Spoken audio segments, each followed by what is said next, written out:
دەربارەی ڕەوشی کارەبا قسە بکەم. سەرەتا پێویست هەر کەس لای خۆیەوە هاوکاری خۆی بکە، سەرەتا هاوسکاری دراوسێکی بکە بۆ هەبوونی کارەبا، بۆ بەدەستخستی کارەبا.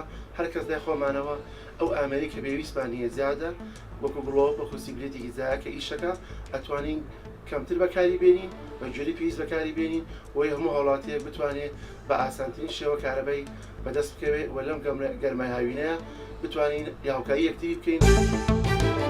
وەکو خەڵکی کەرکووک بەڕاستی باسی وەسعی کارەبا لە کەرکووک بکەین.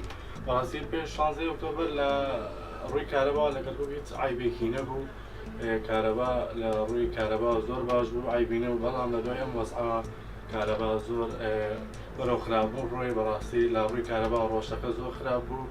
ئێستاش خەڵکی کەرکووک بەڕاستی لە ماڵە زۆر ناڕازین لە ڕووی کارەباوە.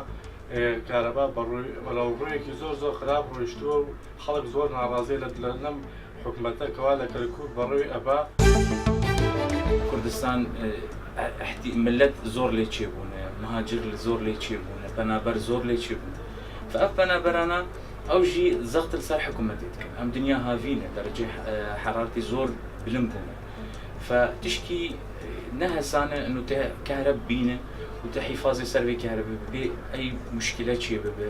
24 ساعت زۆر گرانە. دەوڵەتی گەرکی پێشکەتی ئەوای کارن.